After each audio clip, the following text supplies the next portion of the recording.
Welcome to This Week in East Brunswick, the town's own news and information program. Tonight we'll start off with a look at the Slam Jammers, a local trick bicycling team. Then visit a special luncheon at the Senior Center held for the volunteers of the Seniors Meals Program. Also a warning for residents in town who aren't recycling. A quick preview of this weekend's auto show coming up, and also our regular features. Middlesex County Agricultural Agent Peggy Ballister-Howells will give you some tips on what to plant in your fall garden. On Health Facts this week, we'll hear information on hypertension from Terri of the Middlesex County Health Department. And consumer advocate Adrian Eisner with some information on what to teach your kids to prevent them from becoming missing children. But first, here's a quick look at what's on Channel 8 next week. Monday at 10 a.m., it's a fashion show on Look Great, Feel Great with Lenore Kulik.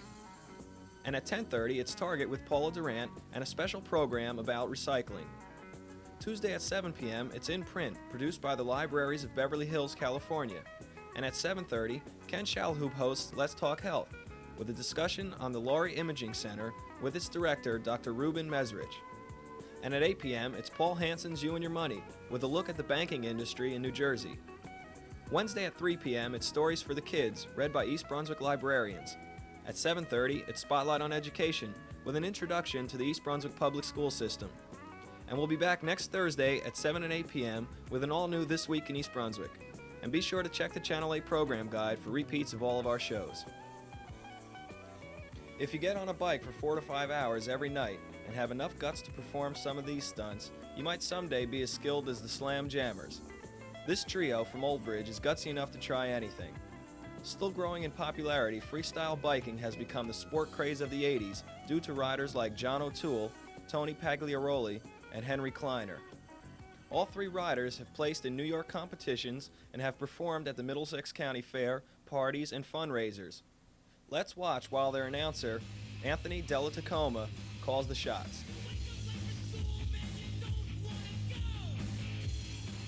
Okay, Anthony, who's up first and what's going on? Well, Henry Kleiner's up first right now, and he just performed a big boomerang. Now he's going into just a perverted boomerang right now.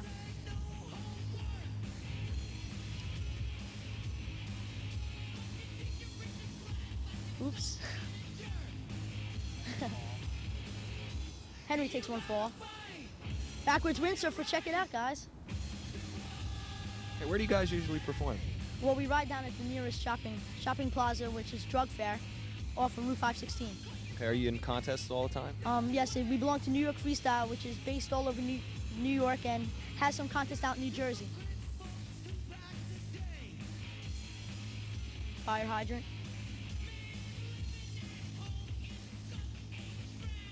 Into a cherry picker.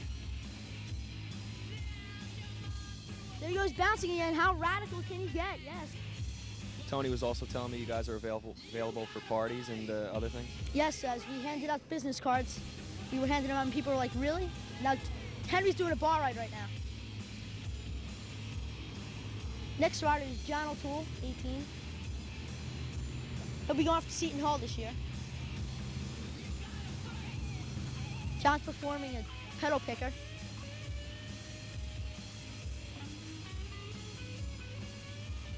How about the equipment? What kind of bikes you guys use? Well, we use freestyle bikes, really. You can use any bike as long as you have platforms and pegs, but they use special bikes made for the sport. What are some of the special things on the bike? Well, as you notice, 2 top platforms on John's bike, pegs sticking out of the forks, and platforms in the rear of the bike. Special frame, because you guys put these through a lot of abuse. Yeah, it has to be welded right and has to take the pressure. John's doing a single shuffle right now.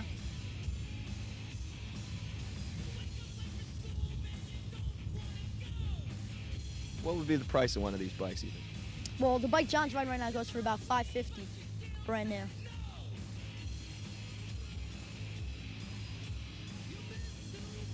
Now, when you're in competition, do the judges look for specific things? Well, they look for how the style you're riding.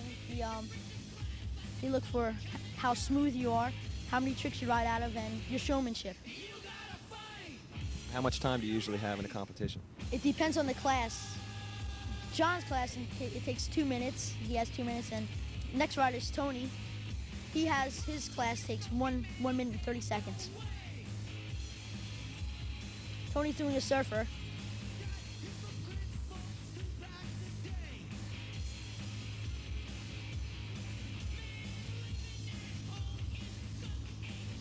G-turn into a decade. Another G-turn.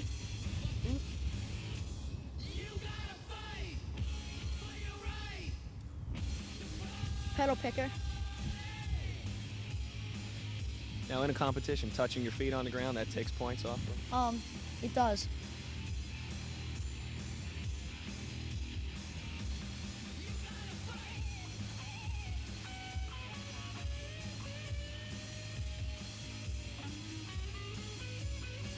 Crickets into a slider, into a decade, yeah.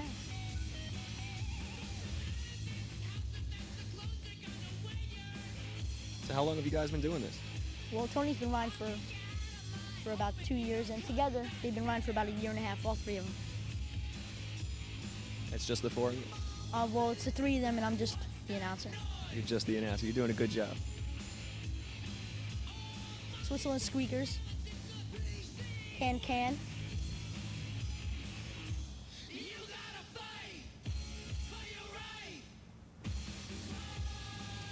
How about the clothing you guys wear? Is there special outfits you have to wear for competition or just everyday riding? Well, everyday riding, we usually wear knee pads and arm guards. And for competition, they require that you have arm guards, knee pads, and a helmet.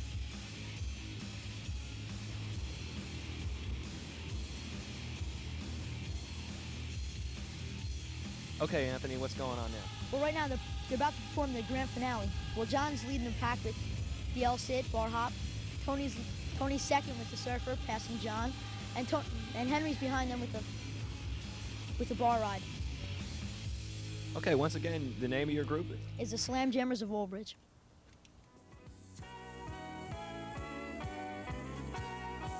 This past Wednesday, the East Brunswick Senior Meals Program held its second annual Volunteer Recognition Luncheon at the East Brunswick Senior Center. 85 of the 150 volunteers attended, representing the 12 religious, civic, and business organizations that support the program. The meals are made at the YWCA Nutrition Project for the elderly. As well as providing food to the homebound elderly, this program brings a smiling face and a friendly voice on a daily basis to people who may otherwise have no visitors from one end of the week to the other. Volunteers received a symbolic brown lunch bag containing a special pin honoring their efforts. We wish lots of ongoing success to this special program. Residents that do not recycle in East Brunswick face the risk of having their solid waste left behind. The township started its enforcement program the last week in August. According to Ed Jablanowski, recycling coordinator, National Waste Disposal employees are given hot pink warning stickers to put on the trash containers that contain newspaper, glass bottles, and jars, and aluminum soda and beer cans. So far, 50 residents had their trash left behind at the curb. The enforcement program is necessary to ensure compliance with the ordinance. We are trying to avoid having our trucks turned around at the Edgeboro landfill, Jablanowski said. Most people are trying to be good citizens and are recycling, and it's just not fair that others choose to ignore the law and the solid waste crisis. Once again, the Middlesex County Fairgrounds will be the scene of the annual Historic Car Show, presented by the East Brunswick Kiwanis Club and the Old Timers Auto Club. 300 cars, mostly pre-1940s, from New Jersey and surrounding states will be on display. The show begins Sunday, September 13th at noon and runs through 4 p.m. Admission is $3 for adults and free for children accompanied by an adult. Hi, this is Peggy Ballister-Howells, Middlesex County Agricultural Agent, and we're here in my backyard, and believe it or not, there are still a number of things that can be done in the vegetable garden to keep it producing well into the fall and early winter. As you can see, I have a bit of bare ground here. This is where I pulled out my onions from that had done very nicely over the summer, and I've turned it over, gotten all the weeds out. Need to put in a little fertilizer, just sprinkle it around. Little garden fertilizer, generally I use 5-10-5. A little more, I think. And we're going to plant a crop of fall lettuce. Now definitely I prefer to recommend leaf lettuce for backyard gardens for one reason. The leaf lettuce can be harvested repeatedly, and you don't have to take the whole head and use it out at once. You can just use a little bit at a time as you need it. And that's about all it takes, just to get the fertilizer down in there. The kind of lettuce I have here is a bib lettuce. And I have 4 little plants. And we'll just pop them in the ground. Remember, they should be watered in thoroughly right after planting. And they can be planted now and for another week or so. And the nice thing is, once they get established, you can start harvesting them right away. Now there's one. Now you want to give them about a foot in between so they can develop nicely. So I should be able to get 4. If I really wanted to squeeze, I could get 6, but I think 4 is enough here in this little space. There's a number of other things that can be planted at this time of year. Actually, into October, you can plant garlic as late as the middle of October. But now you could plant radishes, and you'll get a fall harvest of radishes. They only take about 35 days in order to produce anything, so you'll have them by the end of the month or early October. They're also cold tolerant, so they'll do nicely into the fall. Spinach. Spinach can be planted now. And the nice thing about spinach is it usually overwinters, and you'll get a nice harvest in the spring. So there we go. We've got 4 little lettuce plants, and they'll do nicely for a while. I have over here an interesting plant, one that many people may not be familiar with. It's called arugula. You can see it's a low-growing, leafy vegetable. You don't really need a lot of arugula in a garden because it has a very strong odor. It's best, the tender, younger shoots are the best. Oh, that smells great. You just use a little bit of it in a salad, or you could use all of it in a salad and use nothing else with a little oil and vinegar. It's Italian. I love it. It goes back to when I was a child. Okay, over here we have a small space. This is where 2 cauliflower plants had gotten pulled out of. And it doesn't take much space to plant some radishes. So we'll just dig up a little row here. The nice thing about planting a small row of radishes is that when they come in, you only have a few at a time. So I'll plant some here. Next week I'll plant another short row someplace else.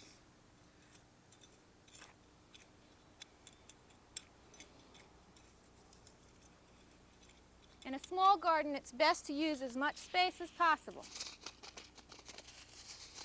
Let's see, this one says 20 to 40 days. That's all it takes before you can get a harvest.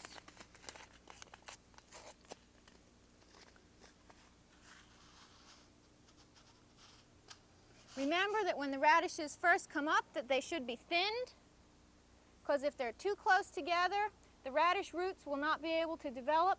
But the good part is that even though they need to be thinned, you can eat the thinnings. Just pick the leaves off and throw them in a garden, and they taste very mildly just like radishes.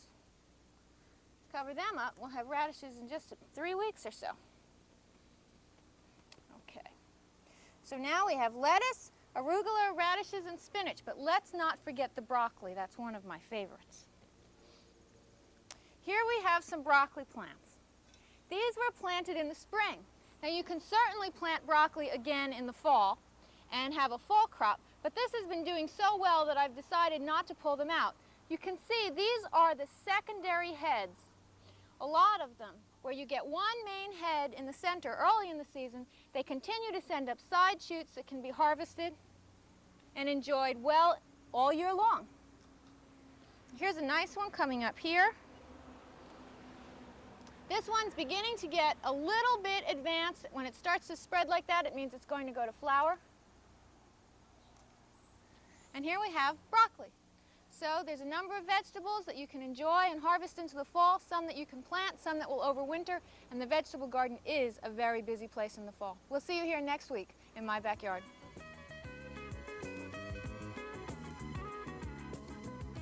And now for Health Facts with Terri Maines of the Middlesex County Health Department. Just what is high blood pressure and why be concerned about it? As you know, your heart works like a pump, forcing blood out into the arteries with each beat. As the blood travels through your arteries, it pushes against their walls. The force of the blood against the artery walls is called blood pressure. Your blood pressure changes often during each day, depending on your activities and how you feel. Also, different parts of your body need more blood at certain times, like with exercise or digestion. A complex control system regulates the delivery of blood throughout your body to keep the pressure within range. While everybody's blood pressure rises and falls, the condition known as high blood pressure exists when your blood pressure is consistently higher than normal. Doctors call this hypertension, which means that there is too much force or tension against the artery walls. Since high blood pressure produces no symptoms, it's easy to wonder what all the fuss is about. Here are some reasons. It's estimated that half of all Americans will develop hypertension at some point in their lives. Hypertension is a leading risk factor for heart disease, stroke, and kidney disease. In fact, people with high blood pressure are 5 times more likely to have a heart attack than people with normal blood pressure, and 90% of all stroke victims have high blood pressure. As many as 1/3 of persons with high blood pressure don't know it, and about 25% of those who are treated for high blood pressure are not under control. Hypertension is not usually a problem if it's recognized, treated, and brought under control. While hypertension can't be cured, it can be controlled. The main form of treatment for hypertension is through drugs, of which there are many kinds. While most people will need to use drugs, blood pressure can sometimes be controlled by other therapies, such as exercise, losing weight, and cutting down on the amount of salt one eats. In order to combat the problems of undiagnosed and untreated hypertension in our community, the Middlesex County Health Department conducts a county-wide hypertension control program. At sites in East Brunswick and throughout the county, the Health Department conducts blood pressure screening programs. Registered nurses staff these programs. They measure your blood pressure and provide counseling concerning your cardiovascular risks. For someone whose blood pressure is elevated at a screening, as well as those people who know they have high blood pressure and their family members, the Blood Pressure Control Program runs educational programs to become more aware of blood pressure and its risks and how to live with it. For more information on an upcoming education program or screening, call us at the Middlesex County Health Department at 828-3050. I'm Terri Maines, and this has been Health Facts.